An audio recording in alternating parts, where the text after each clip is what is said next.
Hello, and welcome to Corey's Costume Corner!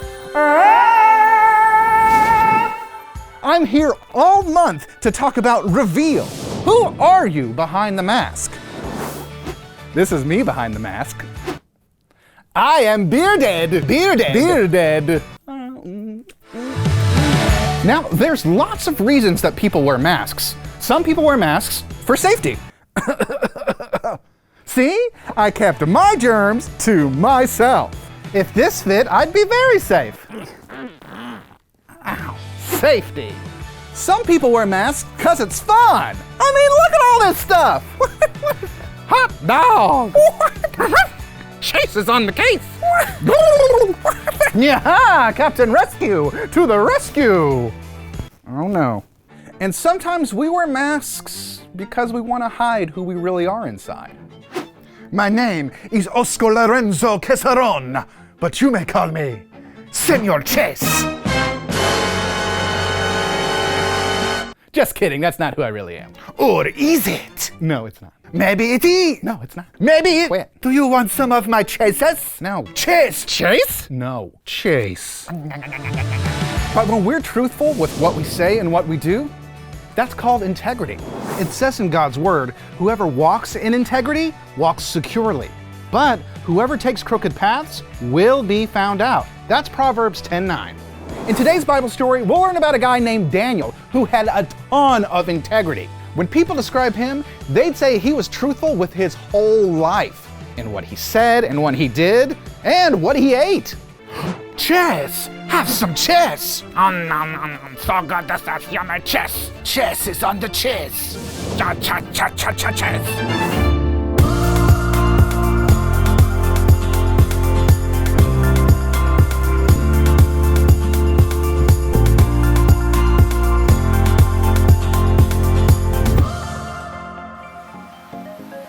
Dear God, online classes are kind of weird. For me, for my friends, and even for the teachers. When we decided that I would be taking the virtual geography class, Mom got me a new laptop and a cool desk for my room. With online classes, you have to do a lot more on your own. And we figured out you couldn't really talk to people the same. It was all a big change. Like the other day, when Mrs. Vick sent us the test, we had to match the states with their capitals. As soon as we all looked at the test, we knew something was wrong. She had sent us the answer key with the test.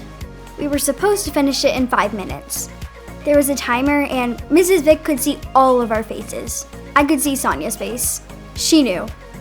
And well, I'm pretty sure she knew that I knew.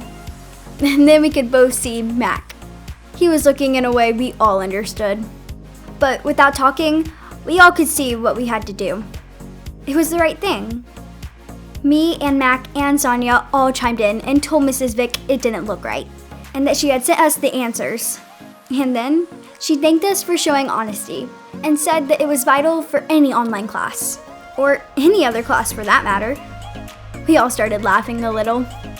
It turned out to be pretty funny for all of us. God, thanks for a new way to do school, and thanks for making my online friends pretty cool. Imogene.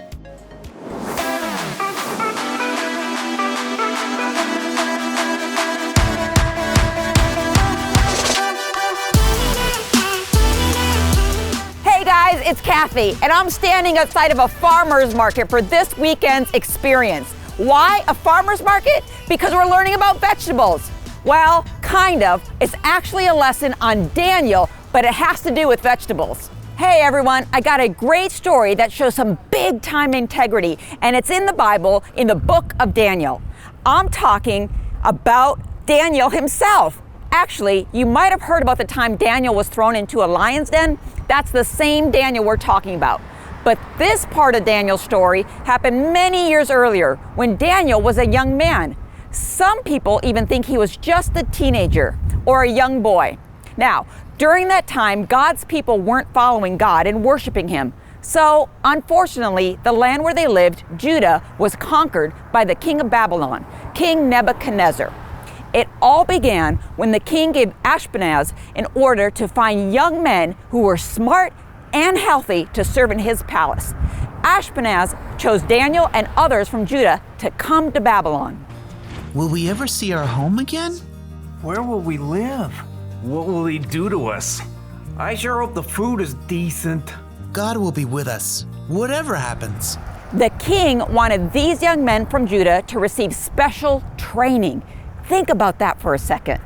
After 3 years, you will get to be very important and serve me.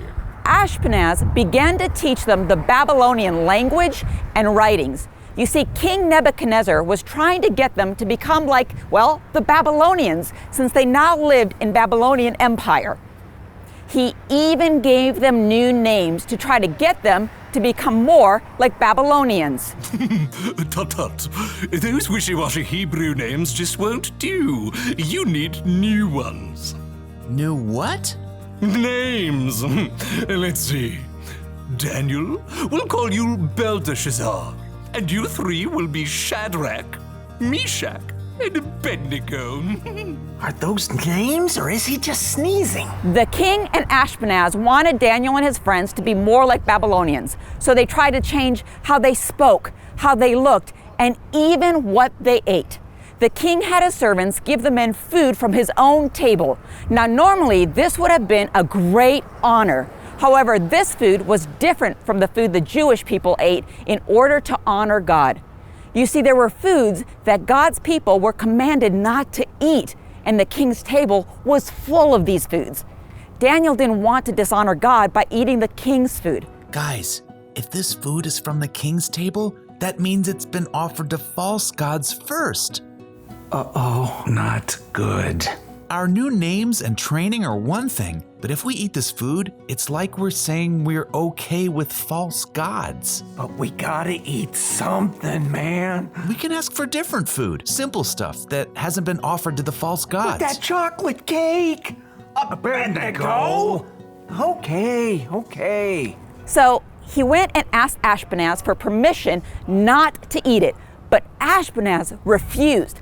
Ashpenaz knew that anyone who ate from the king's table would look strong and well-fed. He was afraid of what the king might do if Daniel and his friends looked worse than the other young men who were part of the king's training. This all looks great, but could we eat something that's not from the king's table? It doesn't need to be anything fancy. The king is my master. He's decided what you must eat and drink. What if you don't eat this and he sees you looking worse than the other young men? He might kill me. After Ashpenaz said no, Daniel went and spoke to the guard who was in charge of them. Daniel asked the guard to put them to the test. Please, just test us for 10 days.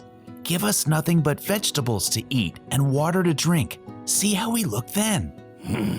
Well, if Brussels sprouts are your thing. It was a big risk. If Daniel and his friends only ate vegetables and water, how could they possibly look as strong and healthy as the other young men who were eating the king's food?